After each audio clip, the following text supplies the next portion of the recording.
The Blazers fall to the winningest team in the NBA, the Houston Rockets, 124-117. But what a game it was. The Blazers led by as many as 14 points. There were 8 lead changes.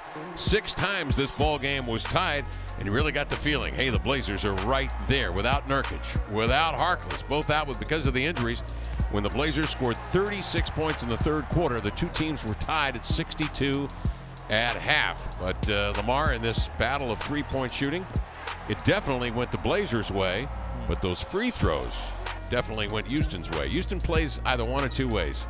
Either they go right to the rim for a layup and a foul, or they shoot the three, and this was the night they decided they're taking it to the cup. Yeah, well, they started off shooting some of the threes, but the Blazers were beating them at their own game. The Trailblazers looked like the best three-point shooting team in the league throughout the first 3 quarters. And so the Rockets, what they decided to do is go isolation basketball in the fourth quarter. They used their elite level backcourt with Harden and Chris Paul. They get into some isolation situations. They go at Damian Lillard after Lillard tweaks the ankle and doesn't have the full push.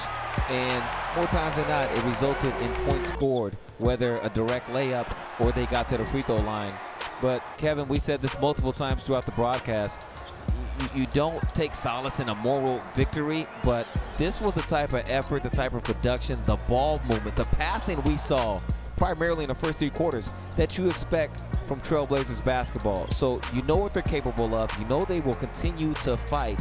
And although you don't finish off the homestand the way that you hoped it had gone, you get to go back on the road where you found success in the last road trip in which the Trailblazers went 4-1. Interesting side note to this game, aside from the fact that James Harden scored 48, he's the league leading scorer, and that Damian Lillard scores 35.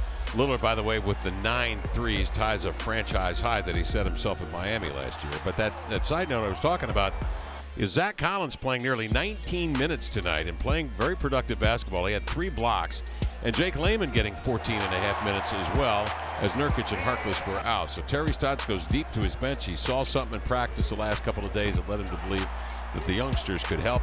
And you can imagine at some point in the near future those guys getting a little more run as well, as the Blazers go back out on the road now and take on the Golden State Warriors on Monday.